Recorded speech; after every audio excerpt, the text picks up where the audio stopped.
Hello दोस्तों, कैसे हैं? उम्मीद है कि आप लोग अच्छे होंगे। रुद्रा स्मार्ट कोचिंग क्लासेस में आप सभी का स्वागत करते हैं हम। और आज हम लोग हिंदी की क्लास में संधि की बात करते हैं। किसका बात करेंगे? संधि के बारे में आज चर्चा होगी कि संधि किसे कहते हैं, संधि के कितने भेद होते हैं। ठीक है, एक जो है कि क्रमबद्ध है, क्योंकि हम लोग यदि संधि पढ़ेंगे तो संधि के बाद हम लोग आगे पढ़ेंगे समास। क्या पढ़ेंगे? समास पढ़ेंगे। और समास के आगे हम लोग पढ़ेंगे रस, और रस के आगे हम लोग पढ़ेंगे छंद, और छंद के बाद हम लोग पढ़ेंगे अलंकार पढ़ेंगे। क्या पढ़ेंगे? अलंकार।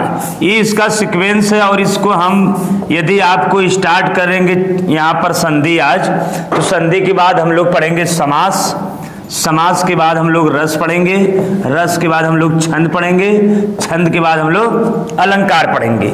इनकी चर्चाएं क्रम से होंगी।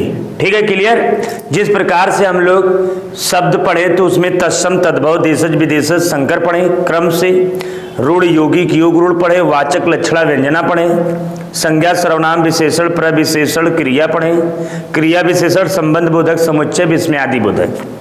एक क्रमबद्ध एक सिस्टमेटिक तरीके से मैंने आपको बताया। और यदि हम आपको संधि पढ़ा रहे हैं तो संधि के बाद समास, रस, छंद, अलंकार ही चलेगा। क्लियर? अब आते हैं, हम लोग बात करते हैं संधि पर। ठीक है, तो आइए देखते हैं। तो सबसे पहले हम लोग संधि पर बात करेंगे आज। तो संधि है क्या, देखिएगा। सबसे पहले यहां पे हम लिख देते हैं संधि। क्या लिख देते हैं? संधि लिख दिए। अब आप देखिएगा, संधि जो है दो शब्दों के मेल से बनाया गया है। जैसे हम कह दिए सम प्लस धी। क्या बना दिए? सम प्लस धी। सम प्लस धी जो शब्द लिखा है यह संधि का विच्छेद है। अर्थात संधि का यदि हम कहें शाब्दिक अर्थ, क्या कहें? शाब्दिक अर्थ क्या होता है? तो संधि का जो शाब्दिक अर्थ आपको बताया जाता है वह मेल या जोड़ा होता है। क्या होता है? मेल या जोड़ा होता है। अब आप यहां समझिए। पहले तो मुझे पता चल गया कि जो संधि है, संधि का शाब्दिक अर्थ मेल या जोड़ा होता है। और यहाँ पर संधि सम प्लस धी से मिलकर बनाया गया है। यदि पूछा जाए कि संधि में कौन सी संधि का प्रयोग किया गया है, तो यहाँ पर जो हलंत लगा है नीचे, ये पाई जो दिख रही है आपको, क्या दिख रही है? पाई दिख रही है। इसको देख करके हम बता सकते हैं कि संधि में व्यंजन संधि का बात किया गया है। किस संधि का है? व्यंजन संधि का बात किया गया है। इसी सिर्फ एक क्लू से, एक जो शार्ट की है उसी को देख करके आप बता सकते हैं कि संधि में व्यंजन संधि का प्रयोग किया गया है। और संधि का शाब्दिक अर्थ मेल या जोड़ा होता है। या हम कह सकते हैं जब दो निकटवर्ती अर्थ आपस में मिलते हैं उनमें जो विकार होता है, विकार का मतलब क्या होता है? परिवर्तन। यहाँ पे लिख दे रहे हैं जो विकार होता है, विकार का मतलब परिवर्तन। जो विकार होता है उसी को हम लोग संधि कहते हैं। तो आप जानते हैं, देखते हैं कि आपका दो पद मिल करके विकार यानी परिवर्तन करता है, उसी को हम लोग क्या कहते हैं? संधि कहते हैं। संधि जो शब्द है यह संस्कृत भाषा का शब्द है। किस भाषा का है? संधि जो शब्द आपको दिख रहा है यह संस्कृत भाषा का शब्द है। किस भाषा का है? संस्कृत भाषा का शब्द है ये। अब संधि जो है संस्कृत भाषा का शब्द है, सबसे पहले पता चल गया। और संधि में हम लोग जो है कि हिंदी व्याकरण लिखते समय आजकल हम लोग संधि का कम से कम प्रयोग करते हैं। लेकिन संस्कृत में संधि का बहुत ही महत्वपूर्ण भूमिका है और ज्यादा से ज्यादा प्रयोग किए जाते हैं। यदि संस्कृत में संधि न हो तो संस्कृत का कोई काम नहीं चलेगा। इसलिए यहाँ पर आपको बता दिया गया कि संधि जो है यह संस्कृत भाषा का शब्द है। संधि सम प्लस धी से मिलकर बनाया गया है। और हलंत लगने के कारण मुझे पता चल गया कि यह व्यंजन संधि है। और जो दो पदों के निकटवर्ती मेल से जो विकार उत्पन्न होता है, विकार मतलब परिवर्तन होता है, उसी को हम लोग संधि कहते हैं। और संधि का शाब्दिक अर्थ मेल या जोड़ा होता है। संधि किसे कहते हैं, ये बात आपका क्लियर हो गया, कॉन्सेप्ट क्लियर। आगे बढ़ते हैं। तो अब हम देखते हैं कि संधि के जो भेद होते हैं वो कै भेद होते हैं। तो संधि का भेद आप जानते हैं कि संधि के जो भेद होते हैं वह आपके मूलतः 3 भेद होते हैं। कै भेद होते हैं? ये है आपका संधि का भेद। देखिए, भेद माने एक रहस्य भी होता है। भेद माने क्या होता है? रहस्य भी होता है। लेकिन यहाँ पर रहस्य के भेद के बारे में चर्चा नहीं हो रही है, क्योंकि आप जानते हैं श्लेष, श्लेष का मतलब होता है चिपका हुआ। एक ही शब्द के कई अर्थ निकलते हैं, तो श्लेष अलंकार में आपको बताया जाएगा। यहाँ पे मैं बस इतना बता दे रहा हूँ आपको कि भेद का अर्थ एक से अधिक निकल रहा है। भेद माने रहस्य भी होता है, भेद माने यहाँ पर प्रकार। तो कै प्रकार होते हैं मूलतः? तो आपका जवाब होगा कि 3 प्रकार का। कै प्रकार का? अब 3 है। तो 3 कौन कौन सा है? सबसे पहले यहाँ पे एक नाम, यहाँ पर दूसरा, यहाँ पे हम रख देते हैं तीसरा। पहला का जो नाम है वह आपका स्वर संधि है। पहला कौन है? स्वर संधि। पहले आपका स्वर संधि हो गया, क्लियर। और जो दूसरा है वह आपका व्यंजन संधि होता है। क्या होता है? व्यंजन संधि। ये आपका दूसरा हो गया, व्यंजन संधि। और तीसरा जो होता है वह आपका विसर्ग संधि होता है। क्या होता है? विसर्ग संधि होता है। ये आपका हो गया तीसरा। अब आप देखिए, मुझे पता चल गया कि पहले तो स्वर संधि है, दूसरे में क्या है? व्यंजन संधि है, तीसरा क्या है? विसर्ग संधि है। क्लियर इतना पे? आगे हम बढ़ेंगे। जो हमारे पास यहाँ पे देखिएगा बोर्ड पर, तो जो स्वर संधि है इसके कितने भाग होते हैं? स्वर संधि के 5। कै भाग होते हैं? 5 भाग होते हैं। अब इनको समझेंगे 5 कौन कौन से हैं। सबसे पहले यहाँ पे देख लेते हैं, फिगर बना देते हैं हम। तो पहला जो नाम है वह आपका होता है दीर्घ स्वर संधि। कौन होता है? दीर्घ स्वर संधि। दूसरा जो होता है वह आपका होता है गुण स्वर संधि। तीसरा जो होता है वह आपका होता है वृद्धि स्वर संधि। और जो 4 नंबर पे आते हैं तो हम कहेंगे यड़ स्वर संधि। और जो 5वां बनता है वह आपका अयादि स्वर संधि। अब देखिए, यहाँ पर आपको पता चल गया कि जो संधि है उसका 3 पार्ट है, स्वर संधि, व्यंजन संधि, विसर्ग। अब आपको पता चला कि जो स्वर संधि है उसके 5 पार्ट है, दीर्घ, गुण, वृद्धि, यड़, अयादि, स्वर संधि। क्लियर? कॉन्सेप्ट क्लियर है? स्वर संधि जो होता है हम कहेंगे जब दो स्वर्णी का मतलब समान स्वर पास पास आते हैं तो मिलकर के जो विकार यानी जो रूपांतरण होता है, यानी जो परिवर्तन होता है, उसे स्वर संधि कहा जाता है। अब आप देखेंगे उसमें पहला जो है, पहला क्या है? दीर्घ स्वर संधि।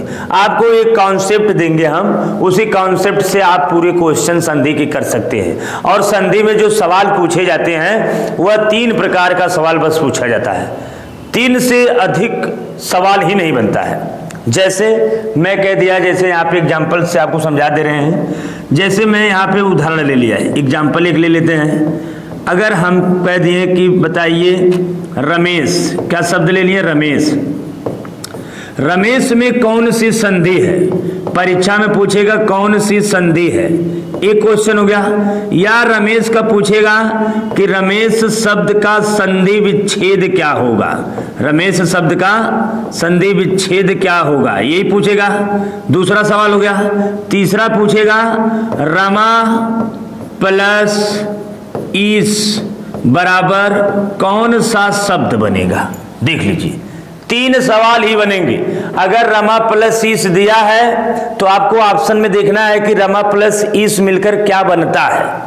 या रमेश में अगर रमेश दिया है तो पूछेगा इसमें कौन सी संधि है। और हमें संधि पता करने के लिए पहले हम उस शब्द का करेंगे संधि विच्छेद। जब हम संधि विच्छेद करेंगे और हम देखेंगे कि पहले में पद क्या निकल रहा है और द्वितीय पद में क्या निकल रहा है, फिर उसको आपस में मिलाएंगे, फिर क्या बन रहा है, उसके बाद हम बताएंगे कि इसमें आपका स्वर संधि है, लेकिन स्वर संधि में गुण है कि वृद्धि है कि यड़ है कि अयादि है कि दीर्घ है।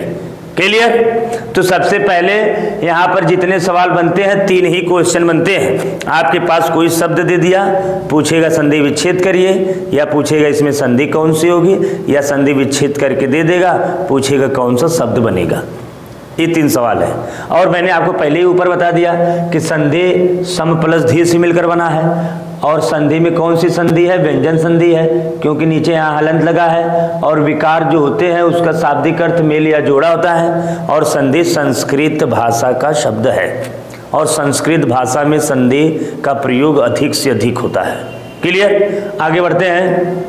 यहाँ पे भेद हो गए स्वर, व्यंजन, विसर्ग। अब दीर्घ, गुण, वृद्धि, यड़, अयादि को समझने का प्रयास करेंगे हम लोग। तो इनको समझने का प्रयास करते हैं। सबसे पहले हमारे पास देखिए 2 संधि यहाँ पे दिख रही हैं। यदि हम सबसे पहले बात करते हैं किस संधि के, दीर्घ स्वर संधि की, तो दीर्घ स्वर संधि का जो डिफिनेशन होता है यहाँ पे समझेंगे आप। थोड़ा हम इसको ऊपर करते हैं। दीर्घ स्वर संधि यहाँ पे हम लिख के दिखा दे रहे हैं आपको। ये आपका है, क्या है, दीर्घ स्वर संधि। ये आपका दीर्घ स्वर संधि हो गया। अब दीर्घ स्वर संधि जो है इसकी डिफिनेशन को समझने का प्रयास करेंगे। दीर्घ स्वर संधि कहता है कि जब समान स्वर, क्या होगा, समान स्वर पास पास आते हैं, पास पास आते हैं, तो दोनों मिलकर दीर्घ स्वर संधि बन जाते हैं। या हम कह सकते हैं समान स्वर्णी। स्वर्णी का मतलब क्या हो गया, समान स्वर हो गया। क्या हो गया, समान स्वर हो गया। यदि एक जैसा स्वर पहले वाले पद में और दूसरे वाले पद में यदि आपको दिख रहा है तो आप समझिए कि वह दीर्घ स्वर संधि का उदाहरण है। एकदम कॉन्सेप्ट क्लियर। समान स्वर आना चाहिए पहले वाले पद में भी, दूसरे वाले पद में भी। जैसे आप देख सकते हैं बोर्ड पर, हम यहाँ पर बता देते हैं आपको। यहाँ पे ऊपर करते हैं इसको थोड़ा। जैसे देख लीजिए, यदि अ है, छोटा है, फिर छोटा अ, ये दोनों आपस में मिलता है तो बड़ा आ का निर्माण करता है। यदि एक बड़ा आ है, दूसरा छोटा अ है, तो भी ये बड़ा आ का निर्माण करता है। यदि यहाँ पर एक छोटा आ है, दूसरा बड़ा आ है, तो भी बड़ा आ ही बनता है। यदि दोनों बड़ा आ है तो भी बड़ा आ ही बनता है। ये देखिए एक कंडीशन बन गई आ की, ठीक है, एक। और देखिए दोनों में जब पहला पद ये है और दूसरा पद ये है, और दोनों पद में देखिए समान स्वर है कि नहीं, समान स्वर दिख रहा है ना, तो आप समझ लीजिए यदि संधि विच्छेद कर रहे हैं, पहले पद में अ या आ कहीं दिखे, दूसरे पद में इधर से कोई दिखे, तो आपस में मिला दीजिए तो समझ लीजिए बन जाएगा क्या, आपका दीर्घ स्वर संधि। और दूसरा पॉइंट इसमें एक होता है आ के बाद ई आता है, तो उसको भी हम लिख देते हैं आपको बोर्ड पे, समझने का प्रयास करेंगे। सबसे पहले एक होता है आपका, यदि छोटा ई है, दोनों छोटा ई है तो मिलके बड़ा ई बन जाता है। यदि एक बड़ी ई है दूसरी छोटी तो भी बड़ी ई ही बनती है। यदि एक छोटी ई है दूसरी बड़ी ई है तो भी बड़ी ई बनती है। यदि दोनों बड़ी ई है तो भी बड़ी ई ही बनता है। एक आपका कंडीशन ये बन जाता है, देखिए हैं। और एक बनता है, यदि हम कहें एक आपका छोटा ऊ है दूसरा भी छोटा है तो बड़ा ऊ बन जाएगा। यदि एक बड़ा ऊ है दूसरा छोटा है तो भी बड़ा ऊ ही बनेगा। यदि एक छोटा है दूसरा बड़ा है तो भी बड़ा ऊ बनेगा। यदि दोनों बड़ा ऊ का प्रयोग किया गया है तो भी बड़ा ऊ ही बनेगा। एक कंडीशन आपकी ये हो गई। यहाँ देखिए 3 पॉइंट बना, समान स्वर समान स्वर समान स्वर, इसीलिए पहले ही लिख दिया गया जब समान स्वर पास पास आएंगे। क्या आएंगे? जब समान स्वर पास पास आते हैं तो उनमें जो परिवर्तन होता है वही दीर्घ संधि कहलाता है, या आपस में मिलता है तो दीर्घ स्वर संधि बन जाता है। Concept clear? अब आते हैं हम लोग उदाहरण पे, एग्जाम्पल पे समझने का प्रयास करिए। जैसे मैं पहले लिखा हूं अ आ, मैं पहले इसका एग्जाम्पल देता हूं, फिर इसका मैं देता हूं, फिर इसका देता हूं। कॉन्सेप्ट क्लियर आपका हो जाएगा अभी तुरंत। सबसे पहले जैसे मैं लिख दिया हिमालय, लिख दिया, क्या लिख दिया? हिमालय।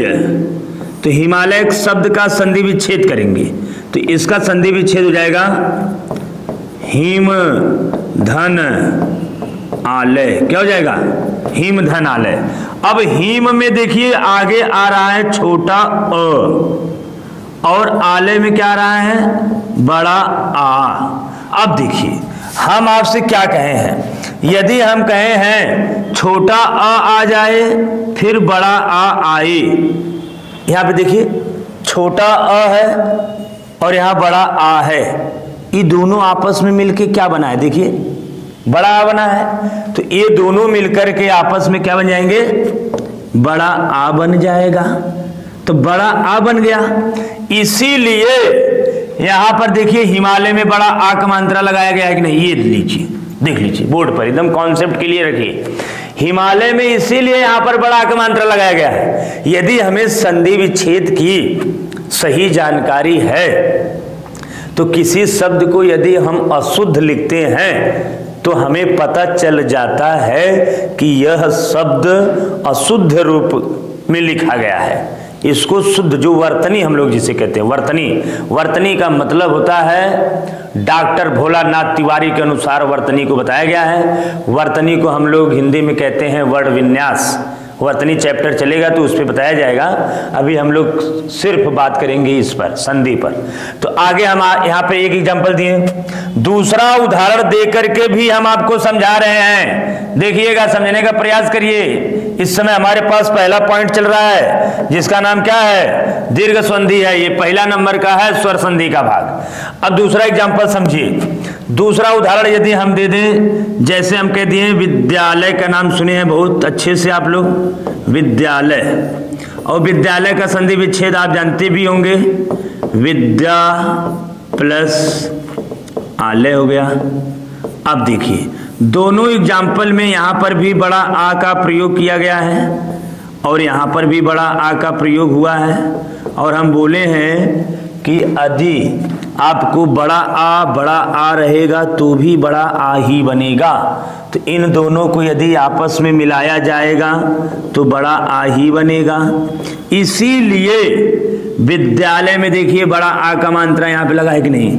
देख लीजिए, दो एग्जाम्पल दिए और दोनों में देखिए समान स्वर, समान स्वर। कोई आप एग्जाम्पल ले लीजिए, यदि आप उसे तोड़ रहे हैं, संधि विच्छेद उसका कर रहे हैं, तो अगर समान स्वर आया तो आप दीर्घ स्वर संधि मार दीजिए। संधि में क्या होता है कि चाहे तो आपका समान स्वर आएगा तो दीर्घ है, यदि समान स्वर न आए तो आगे कई संधियां हैं। अभी आपका गुण है, वृद्धि है, यड़ है, अयादि है, उसके बारे में हम आपको बताएंगे। टेक्निकल पॉइंट, टेक्निक से कैसे पकड़ा जाएगा, आज संधि हम उसी पे बता देंगे। आइए आगे बढ़ते हैं। जैसे अब हम ले रहे हैं ई का, ले रहे हैं। अब ई का देखिएगा, जैसे हम ले लिए कपीस, क्या ले लिए?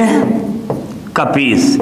यदि देखिए कपीस ऐसे लिखा है तो यही कपीस शुद्ध माना जाता है। क्या माना जाता है? शुद्ध। अच्छा, कोई लड़का हम कह दिए कपीस, ऐसे लिख दिया कपीस, और कपीस ऐसे लिखा है, उसे पता नहीं है कि ये शुद्ध है कि यह शुद्ध है। ये तो अशुद्ध है, हम लिख दे रहे हैं यहाँ पर, ये अशुद्ध है, आपका गलत है। अब देखिए कैसे पता है कि ये सही है और ये गलत है।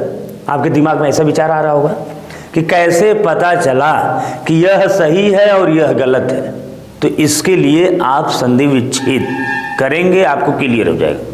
जैसे मैं करके दिखा रहा हूं आपको। यहां पे यदि मैं कर दिया, जैसे क्या कर दिया, कपीस का संधि विच्छेद होता है कपी धनीस। क्या होता है? कपि धन ईस, ये कपि है और ये ईस है। हाँ, और एक बात और नोटिस करेंगे आप लोग कि कुछ बच्चे ऐसे लिख देंगे कपि धन ईस, ये बिल्कुल आपका गलत है। ऐसा शब्द आप लिखेंगे जिसका अर्थ निकलना चाहिए। ऐसा नहीं है कि आप शब्द, ये भी कपीस लिखा है, कोई लिख दिया ऐसे कपि धन ईस, यहू गलत है। कोई लड़का ऐसे लिख गया कपि धन ईस, यहू गलत है। देख रहे हैं, ये सब गलत है। अब आपको ये सब कैसे पता चल रहा है? क्योंकि हमने आपको बताया कि आप ऐसा शब्द लिखेंगे जिसका अर्थ निकलेगा।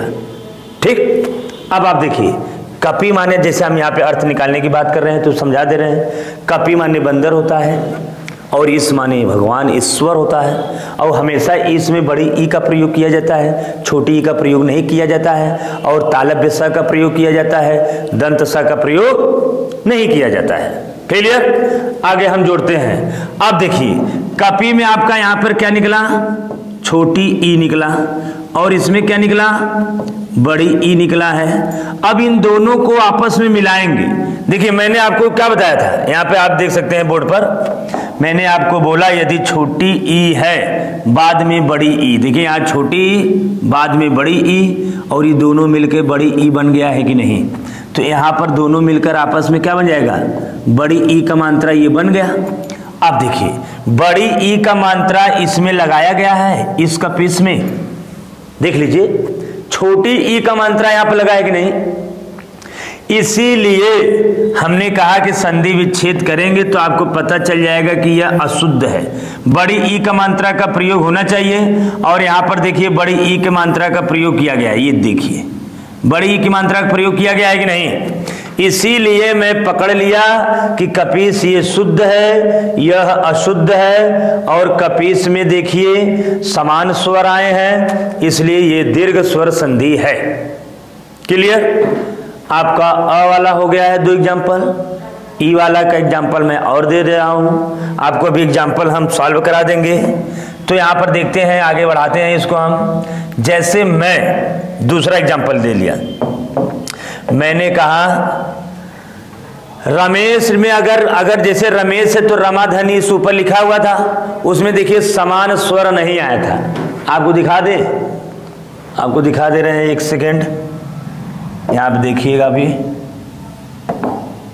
देखिए ऊपर हम आपको दिखाए थे, ये क्या लिखा है? देखिए रमेश, यदि इसमें देखिए क्या निकलेगा? आ, और इसमें ई, समान स्वर है नहीं है, तो इसका मतलब वो दीर्घ संधि का एग्जाम्पल नहीं है। यही है, टेक्निक है ये, समझ रहे हैं ना? तो आगे बढ़ा रहे हैं, दूसरा एग्जाम्पल हम लिखने जा रहे हैं। आइए तो देखते हैं। सबसे पहले यहां पर क्या हो गया? कपीस। कपीस के बाद हम दूसरा लिख दे रहे हैं। अब यदि हम लिख दें नरेंद्र, क्या लिख दिए? नरेंद्र। अब नरेंद्र का संधि विच्छेद सबसे पहले हम लोग करेंगे। तो नरेंद्र का जो संधि विच्छेद होता है वह क्या हो जाएगा? नर प्लस इंद्र, ये लो। अब देखिए नरेंद्र में यहां पर देखिए अ आया है, क्या आया है? अ, और यहां पर क्या आया? ई आया। अब देखिए यह ऐसा कहीं पर भी दिख रहा है, अ के बाद ई कहीं दिख रहा है? देखिए कहीं भी नहीं दिख रहा है। तो अगर हम कहें कि नरेंद्र में दीर्घ स्वर संधि है, तो ये बात आपका सत्य है कि असत्य है? ये बताइए, यह बात आपकी सही है कि गलत है? तो आप कहेंगे कि सर जी ये बात गलत है, तो इसका मतलब आप बात पकड़ रहे हैं, आप बात को हमारे समझ रहे हैं। यदि आप कह दिए कि ये सही है, तो इसका मतलब आप बात समझ नहीं रहे हैं, क्योंकि समान स्वर इसमें है। देखिए समान स्वर दिख रहा है? नहीं दिख रहा है। जब समान स्वर दिख नहीं रहा है तो आप कैसे कह दिए दीर्घ स्वर संधि? समझ रहे हैं ना? तो इस बात को आप बहुत ध्यान से नोटिस करके रखेंगे अपने दिमाग में। तो इसलिए हमने आपको यहाँ पे चर्चा कर दिया कि कैसे पकड़ेंगे। ठीक है, आगे हम अभी आपको एग्जाम्पल देते हैं, ई का ही देते हैं। कपीस हो गया है, हम कह दिए सतीश, तो सतीश का संधि विच्छेद क्या होता है? सती प्लस ईस होता है। रजनीश का क्या होता है ही नहीं? आप बताने का प्रयास करते रहिएगा आप लोग कमेंट में। तो कपीस हो गए, हम कह दिए नदीस, क्या कह दिए? नदीस, या हम कह दिए नदीम, तो नदीस है। अब देखिए इसका संधि विच्छेद तो क्या होगा? नदी, नदी प्लस ईस। अब देखिए नदी में क्या निकला है आपका? बड़ी ई का प्रयोग हुआ है। ईस में भी क्या निकला है? बड़ी ई का प्रयोग हुआ है। और ये दोनों आपस में मिलेगा तो बड़ी ई बनेगा, इसीलिए यहाँ पर देखिए बड़ी ई का मात्रा लगाया गया है कि नहीं। और इसमें आप एक चीज़ और नोटिस कर रहे होंगे कि दोनों में समान स्वर आया है ना। अब क्या कहेंगे कि ये दीर्घ स्वर संधि है या नहीं है? तो अब आप कहेंगे कि सर इसमें समान स्वर आया है तो यह दीर्घ स्वर संधि का एग्जाम्पल है। कॉन्सेप्ट क्लियर हो रहा है? कोई दिक्कत? तो आप बताने का प्रयास करेंगे। आगे बढ़ रहे हैं, अब हम बताते हैं ऊ में। ऊ का बताते हैं अब ऊ वाले में देखेंगे सबसे पहले, जैसे हम कहते हैं वधूत्सव, क्या कहते हैं? वधूत्सव, यहां पे लिखते हैं वधूत्सव। अब इसका संधि विच्छेद सबसे पहले हम लोग कहेंगे। तो इसका संधि विच्छेद जो होता है वह आपका होता है वधू धन उत्सव। क्या होता है? वधू धन उत्सव। वधू में आपका यहां पर देखिएगा बड़ा ऊ का प्रयोग किया जाता है। यहां पे लिख दे रहे हैं वधू धन उत्सव। ये देखिए यही आपका संधि विच्छेद हो गया। वधू में आप देखिए बड़ा ऊ का प्रयोग किया गया है और उत्सव में छोटा ऊ का प्रयोग किया गया है। तो हम आपको बताए थे यदि बड़ा ऊ है बाद में छोटा ऊ है तो दोनों आपस में मिलकर के बड़ा ऊ बन जाता है। इसीलिए यहाँ पर देखिए बड़ा ऊ का मात्रा का प्रयोग किया गया है कि नहीं। आप अपने दिमाग से देखिए और अपनी आंखों से इसको समझने का प्रयास करिए। जैसे आप देख सकते हैं बोर्ड पर लिखा हुआ है वधूत्सव, हम यहाँ पे बड़ा ऊ लगा दिए। कोई लड़का है मान लीजिए लिख दिया वधूत्सव, ऐसे वधूत्सव। ये बताइए सही है ये गलत है? पता कैसे चल रहा है? संधि विच्छेद करिए, आपको शब्द पता चल जाएगा कि क्या सही है और क्या गलत है। क्लियर? आगे बढ़ते हैं। तो आगे हम लोग बढ़ते हैं, सीरीज को आगे बढ़ाते हैं। अब हमारे पास वधूत्सव हो गया, या हम कहते हैं लघुर्मी। तो लघु धन उर्मी, ऊ आ रहा है कि नहीं? हम कहते हैं ऊर्ध्वजा, तो ऊर्ध्व प्लस ऊर्जा है। तो यहाँ पे आपका समान स्वर आ रहा है और समान स्वर में ऊ का बात हो रहा है, इसीलिए आपका यहाँ पर दीर्घ स्वर संधि के एग्जाम्पल इतने थे और इतने दीर्घ स्वर संधि के बारे में हमने आपको बता दिया। क्लियर? अभी आपको हम सवाल भी इसका हल कराएंगे और आपको पकड़ाएंगे। आगे बढ़ते हैं। अब हमारे पास जो दूसरा पॉइंट था वह आपका क्या था? गुण स्वर संधि। दूसरा कौन था हमारा? गुण स्वर संधि। ये है गुण स्वर संधि। अब आप पकड़िए गुण स्वर संधि कैसे पकड़ेंगे। तो गुण स्वर संधि में यदि हम बोल दें, खाली इतना सिर्फ बोल दें कि गुण स्वर संधि में ए प्लस बी, यदि ए प्लस बी फार्मूला का प्रयोग किया गया है, ए प्लस बी फार्मूला का प्रयोग किया गया है, तो समझ लीजिए हम लोग पकड़ लिए कि ए प्लस बी बराबर कौन सी संधि है। तो आपका जवाब होगा कि सर ए प्लस बी गुण स्वर संधि होता है। और ए प्लस सी हम कह दें यहाँ पर एक तीसरा नंबर पे आता है क्या? तो आपका जवाब होगा कि तीसरे नंबर पे आपका आता है वृद्धि स्वर संधि। ये आपका है वृद्धि स्वर संधि। ये आपका क्या हो गया? वृद्धि स्वर संधि। अब वृद्धि स्वर संधि को कैसे पकड़ेंगे कि वृद्धि स्वर संधि सर ये है, तो वृद्धि को भी पकड़ने का तरीका हम बता दे रहे हैं। तो वृद्धि में आप कहेंगे सर ए प्लस सी फार्मूले का प्रयोग किया गया है। तो यदि फार्मूला यहाँ पर देखिए, यदि फार्मूला आपको दिख रहा है, यहाँ पर दिखा देते हैं आपको, ये आपका ये फार्मूला है, यहाँ पे हम इसको रख देते हैं बीच में, ये फार्मूला है। यदि फार्मूले में, इस फार्मूले में a प्लस बी का प्रयोग किया गया है तो समझ लीजिए वह गुण स्वर संधि है। यदि फार्मूले में a प्लस सी का प्रयोग किया गया है तो समझ लीजिए कि वह वृद्धि स्वर संधि है। अब आप लोग यह सोच रहे होंगे a प्लस बी और a प्लस सी क्या है, ऐसा सोच रहे हैं। तो अभी हम इसको कॉन्सेप्ट क्लियर कर देते हैं कि ये है क्या, a प्लस बी और आपका a प्लस सी। ठीक है, तो आइए देखते हैं, इसको हम क्लियर करते हैं। तो हमारे पास एक हम फार्मूला आपको लिख रहे हैं ऊपर, ठीक है, उसे आप देखेंगे। यहां पर हम कह दिए a है, इसमें एक हम बॉक्स बनाते हैं, ये आपका बॉक्स हो गया, एक सेकेंड, ये आपका बॉक्स हो जाता है, यहाँ पे ये आपका बॉक्स बनाते हैं। क्या बनाते हैं, एक हम छोटा सा बॉक्स बनाते हैं नीचे, ये बन गया हमारा बॉक्स। ठीक है, ये बन गया। अब देखिए इसमें एक लाइन हमने पतली खींच दिया। अब आप देखिएगा, बहुत ध्यान से समझिएगा, यही फार्मूला है। ये आपका ए है, यहाँ पे हमने एक लाइन, ये आपका बी है और ये आपका सी है और ये आपका डी है। Clear, A B C D. अब देखिए ए में आप रखेंगे अ या आ को, बी में रखेंगे ई, बड़ी ई, ऊ, बड़ा ऊ और री।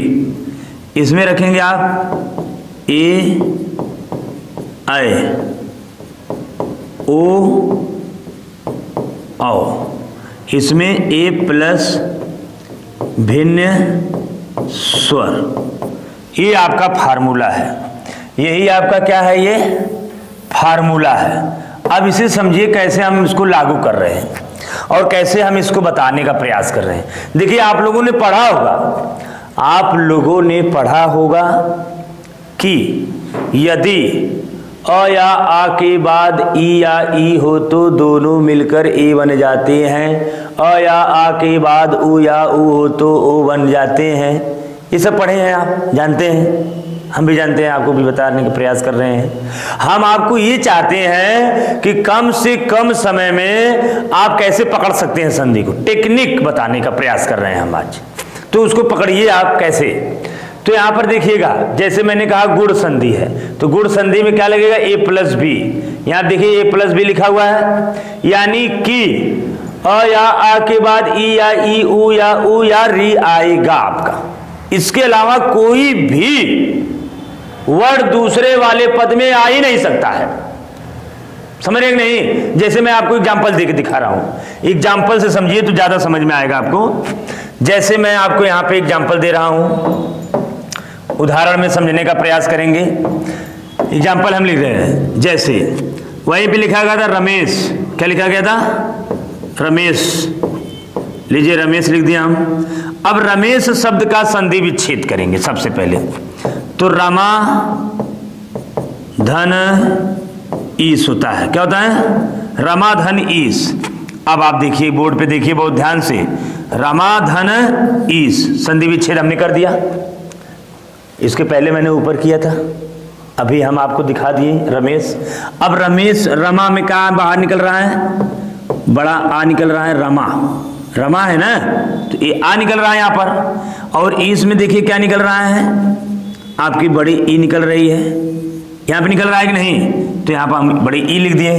अब देखिए हमने कहा आपको अ या आ के बाद ई या ई हो या उ हो या उ या री, तो पहले तो हम समझ गए कि ए प्लस बी फार्मूला लग रहा है। क्या लग रहा है, ए में है, ए कौन से में है, बी में है। अब ए प्लस बी फार्मूला यहाँ पे लग गया। देखिए ए प्लस बी, ए में आपका अ या आ आएगा और बी में आपका ई उ री, किसी एक वर्ड जरूर आएगा दूसरे पद में। आपके सामने देख लीजिए। तो हमें अगर रमेश में पूछा गया कौन सी संधि है, तो अपने दिमाग में ही उसका संधि विच्छेद कर लीजिए। संधि में विच्छेद होता है, समास में विग्रह होता है। तो संधि विच्छेद जैसे मैंने अपने माइंड में किया, रमाधनीस, रमा में आया, इसमें ई आया, ए प्लस बी फार्मूला लगा, इसका मतलब इसमें गुण स्वर संधि है कि नहीं है? क्लियर? कॉन्सेप्ट क्लियर करिए, कॉन्सेप्ट क्लियर नहीं रहेगा तो कोई मतलब नहीं निकलेगा, समझ रहे ना। आगे बढ़ाते हैं। जैसे मैं कह दिया, और किताब में कैसे लिखा रहता है ये बता दे रहे हैं आपको। किताब में क्या रहता है कि कहेगा कि अ या आ के बाद, देखिए यहां पे हम लिख के दिखा दे रहे हैं आपको, कहेगा अ या आ के बाद ई या ई आए तो यह दोनों आपस में मिल करके, ये दोनों आपस में लोग प्लस का चिन्ह लगा दे रहे हैं, यह दोनों आपस में मिल करके बन जाएगा क्या? ए बन जाएगा। ए यहां पे लिख दे रहे हैं, ए बन जाता है ए। और आप देख सकते हैं यहां पर ए का मात्रा लगाया गया है, देख रहे हैं कि नहीं? तो यहां पर ए बना और यहीं पे ए लग गया। तो आप चाहे तो इस विधि से लगा सकते हैं या तो इस विधि से लगा सकते हैं, जो आपको विधि आसान लगे उस विधि से आप लगा दीजिए, कोई प्रॉब्लम नहीं है। क्लियर? आगे बढ़ते हैं, दूसरा लेते हैं एग्जाम्पल। यहां पर दूसरा एग्जाम्पल, कोई भी उदाहरण आप हमें बताइए जिसमें आपका ए प्लस बी फार्मूला लगेगा, वह आपका क्या होगा? गुण स्वर संधि होगा एकदम। कोई भी एग्जाम्पल उठा लीजिए और उसका संधि विच्छेद करिए। अगर अ या आ के बाद ई ई उ री है तो वह गुण संधि है। क्लियर? अगला एग्जाम्पल, हम एक और एग्जाम्पल लेते हैं। जैसे हम अभी आपको एक शब्द और लिखे थे जिसका नाम क्या था? नरेंद्र। एक शब्द मैंने आपको और लिखा था, यहाँ पे लिख के दिखा दे रहा हूं आपको ताकि आप भी जानते रहिए कि सही सही कह रहे हैं गलत। नरेंद्र, क्या कहें? नरेंद्र। अब यहाँ पे नरेंद्र लिखा, अब नरेंद्र का संधि विच्छेद करिए तो नरेंद्र का संधि विच्छेद होता है नर प्लस इंद्र होती है। लीजिए, नर प्लस इंद्र हो गया। अब आप देखिए, नर में आपका आया अ और इंद्र में यानी कि आया आपका ई, फिर आपका ए प्लस बी फार्मूला लग गया कि नहीं? या हम कह दिए इन दोनों को मिलाकर बन गया ए। तो यहाँ पर देखिए एक मात्रा लगाया गया है कि नहीं, देख लीजिए। या हम कह सकते हैं ए प्लस बी फार्मूले का प्रयोग इसमें किया गया है नरेंद्र में, तो इसलिए इसमें कौन सी संधि होगी? तो आप कहेंगे सर इसमें गुण स्वर संधि होगा। तो नरेंद्र में आपको पता चल गया कौन सी संधि है? गुण संधि। Concept clear? आगे आते हैं, हम एक एग्जांपल और लेते हैं। अभी देखिए यहाँ पर अ के बाद ई का प्रयोग हुआ है, कपीस में भी हो जाएगा। देखिए कपीस का भी हम करके अभी दिखा देते हैं आपको, ठीक है? इसमें आपका कपीस, यदि जैसे मैंने कह दिया कपीस, तो कपी धन ईस, दोनों में क्या आ गया? समान स्वर। जब समान स्वर आ जा रहा है तो आप कहेंगे गुण संधि है? नहीं कहेंगे, तब आप कहेंगे दीर्घ संधि है। देखिए यही कॉन्सेप्ट होता है, यही पकड़ने का तरीका होता है। आइए, जैसे हम एक एग्जांपल और लेते हैं, महोत्सव। क्या लेते हैं? महोत्सव। महोत्सव शब्द ले लिए। क्या ले लिए? महोत्सव। ये महोत्सव शब्द का अब हम करते हैं संधि विच्छेद, तो इसका संधि विच्छेद हो जाएगा, क्या हो जाएगा? महाधन उत्सव। महाधन उत्सव। महा में क्या बाहर निकला? आ निकला। और आपका उत्सव में क्या निकला? तो आप कहेंगे ऊ निकला है। अब ये यहाँ पर सबसे पहले तो हम देख रहे हैं कि ए प्लस बी वाले फार्मूले में आपका आ भी है और ऊ है, बी में आपका ऊ आएगा और ए में आपका आएगा आ। अब रह गई बात कि यह दोनों मिलकर बनेगा क्या? तो यह दोनों आपस में मिलता है तो बन जाता है क्या? ओ बन जाता है। अब यहाँ पे आप देख सकते हैं ओ का मात्रा का प्रयोग किया गया है कि नहीं, देख लीजिए। एकदम कॉन्सेप्ट क्लियर करते करते चलिए कि मतलब आपको मैंने कहा दीर्घ में, गुण में, वृद्धि में, और हमने आपको टेक्निक पॉइंट से समझाने का प्रयास किया। मैंने आपको क्या बताया यहाँ पर? मैंने कहा एक यह फार्मूला है, इस फार्मूले से आप सीधे सीधे पकड़ सकते हैं कि गुण संधि किसे कहते हैं। तो आपको पता चल गया कि गुण संधि में यदि ए प्लस बी फार्मूला लगा है तो गुण संधि है, और यदि ए प्लस सी फार्मूला लगा है तो वह वृद्धि संधि है। देखिए कितना आसान है, केवल कॉन्सेप्ट फार्मूले से हम लेकर चल रहे हैं। अब आप क्या करेंगे कि इस फार्मूले को भी आप जो है कि अपने नोटबुक में उसे नोट कर लीजिएगा। क्लियर? आगे बढ़ते हैं। और यहाँ पे देखिए अ या आ, ई ऊ का हो गया, री का भी हो जाएगा, जैसे पितृ ऋण कर दिए। ठीक है, आगे बढ़ा रहे हैं, दूसरे पॉइंट पे आते हैं हम लोग। दूसरा पॉइंट हमारा है, फार्मूले में देखते रहिएगा। यहाँ पर अब हम लोग वृद्धि स्वर संधि का एग्जाम्पल को हल करते हैं। तो सबसे पहले वृद्धि में आते हैं, तो वृद्धि स्वर संधि का एग्जाम्पल लीजिए। अब देखिए, अब वृद्धि में कह रहा है ए प्लस बी नहीं लगेगा, ए प्लस सी लगेगा, यानी कि अ या आ के बाद ए या ऐ ओ या औ का प्रयोग होगा दूसरे वाले पद में। जैसे हम कह दिए, मान लेते हैं सदैव, क्या कहते हैं सदैव। अब सदैव शब्द का पहले संधि विच्छेद करिए, तो इसका संधि विच्छेद होगा सदा प्लस एव। अब सदा में क्या निकला आपका, क्या निकला है, आ निकला।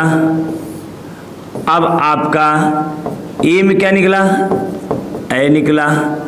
अब ये दोनों मिलकर क्या बन जाते हैं, ए बन जाते हैं। बन गए कि नहीं। अब आप देखिए यहाँ पर बहुत ध्यान से देखिए, यहाँ पर लगाया गया है कि नहीं ए का प्रयोग, यहाँ पर ए का प्रयोग हुआ है कि नहीं। देखिए ये देख रहे हैं कि नहीं।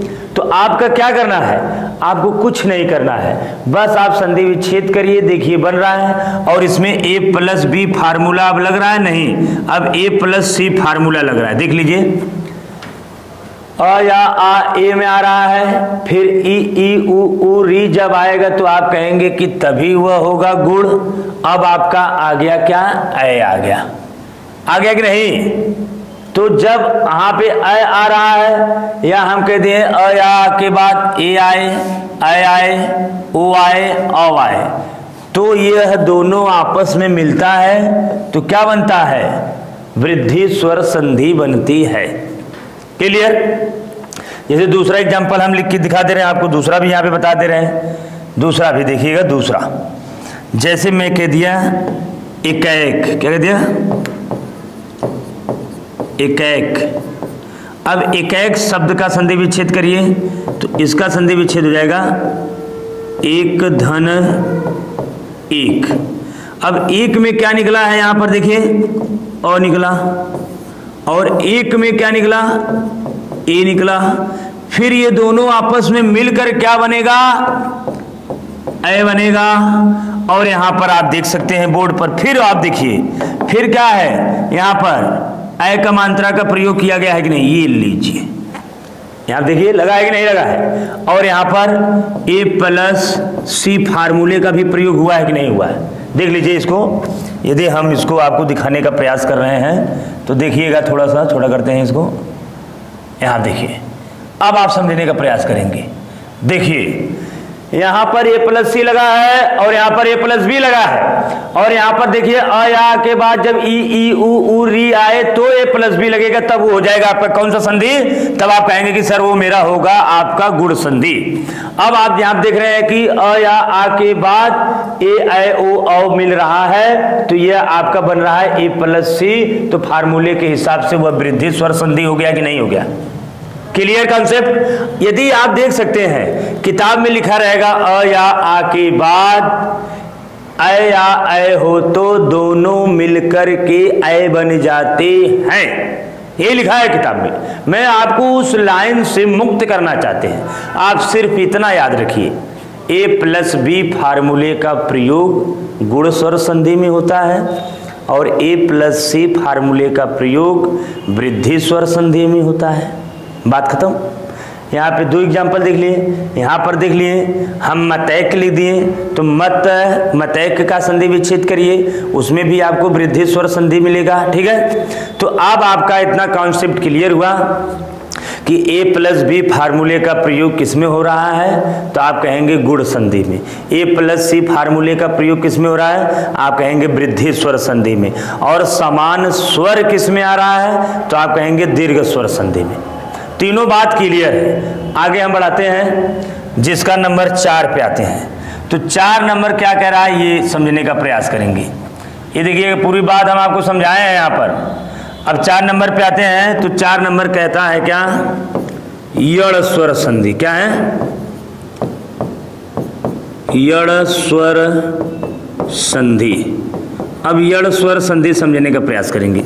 कि यड़ स्वर संधि किसे कहते हैं। तो यड़ स्वर संधि है और पांचवा यहां पे हम खत्म कर देते हैं इसको। यहां पांचवा है अयादि स्वर संधि, ये आपका 5 नंबर है, यहां पे लिख देते हैं 5। अब आप देखिएगा 4 और 5, देखिएगा ये आपका यड़ स्वर संधि है और यह आपका क्या है, अयादि स्वर संधि है। ठीक है, अब इन दोनों को भी समझ लीजिए। यड़ का मतलब आपका कोई भी शब्द है वह अधूरा, आधा अक्षर, यदि कोई भी व्यक्ति है, अगर परिभाषा किसी बच्चे को नहीं याद है तो अपने माइंड से भी जो है कि क्वेश्चन को सॉल्व कर सकता है। केवल देखिए कि शब्द है और शब्द में आधा अक्षर का प्रयोग किया गया है और उपसर्ग प्रत्यय यदि आप पढ़े हो, उपसर्ग मतलब किसी शब्द के आगे वाला जो हिस्सा है और प्रत्यय मतलब पीछे वाला, तो उससे हम आपको बताने का प्रयास करेंगे। यड़ में जैसे मैं यहाँ पे एग्जाम्पल लिया, एग्जाम्पल, तो एग्जाम्पल से हम समझने का प्रयास करेंगे इसे। तो जैसे मैं कह दिया अध्यक्ष लिखा है, क्या लिखा है, अध्यक्ष। तो अध्यक्ष का जब संधि विच्छेद होता है तो हो जाएगा आधा अक्षर है, पहले तो हम यहीं से पकड़ लिए कि ये अड़ संधि है। आधा अक्षर ओ भी बीच में पहले वर्ड के बाद यदि हो तो हम पकड़ लेंगे कि यहां पर यड़ स्वर संधि है। और किताब का जो परिभाषा है वह आपको पीपीटी में हम उसको भी लिखवा के आपको दिखा देंगे कि ये किताब का है। हम आपको एक टेक्निक बता रहे हैं कि समान स्वर है तो दीर्घ, ए प्लस बी लगा है तो गुण, ए प्लस सी लगा है तो वृद्धि, डायरेक्ट मारिए आंसर, और नहीं सही होगा तो हम हैं यहीं खड़े। आइए, अब क्या है कि यदि कोई शब्द है उसका दूसरा जो वर्ड है वह अधूरा है, द्वित व्यंजन का, गुच्छा व्यंजन जिसे हम लोग कहते हैं वह है, तब देखिए तो इसका संधि विच्छेद क्या होगा, अधि प्लस अच, अध्यक्ष। अब देखिए अधि आप जानते हैं कि ये क्या है, आपका उपसर्ग है, यही आपका उपसर्ग है। यदि पूछा जाए अध्यक्ष में किस उपसर्ग का प्रयोग किया गया है तो आप बताएंगे अधि उपसर्ग का प्रयोग किया गया है। समझ रहे नहीं? या हम दूसरा एग्जांपल अब लिख के दिखा दे रहे हैं, अत्याचार। अत्याचार का संधि विच्छेद क्या हो जाएगा, अति प्लस आचार, है कि नहीं, अति प्लस आचार। अब फिर आ गया आपका अति उपसर्ग इसमें है, हम कह दिए अध्ययन, क्या बोल दिए, अध्ययन। फिर आपका क्या हो जाएगा, अधि प्लस अयन हो जाएगा, अयन हो गया कि नहीं। फिर ये उपसर्ग आपका आ गया। तो यहां पर देख रहे हैं कि इन तीनों शब्द में उपसर्ग पहले है, क्योंकि पहले वाले भाग को ही उपसर्ग कहा जाता है और पीछे वाले को हम लोग क्या कहते हैं, प्रत्यय कहते हैं।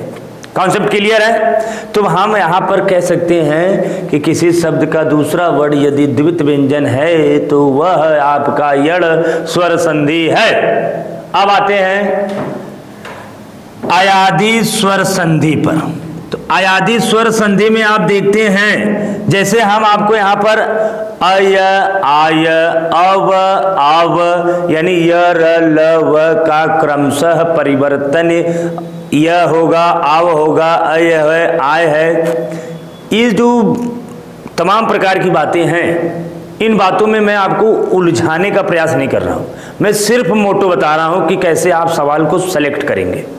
समझ रहे नहीं? तो बस आप हमारी बात को समझिए, आंसर प्राप्त करिए। आइए, अयादि में चाहे तो यहां पर यदि पवन लिखा है तो पवन का संधि विच्छेद आप जानते हैं, पो धन अन हो जाता है। क्या होता है, पो धन अन। अब या तो पो धन अन होगा या तो पो का या तो पे का बात करेगा। जैसे मैं दूसरा एग्जांपल लिख के दिखा दे रहा हूं, जैसे मैं कह दिया चयन लिखा है, क्या लिखा है, चयन।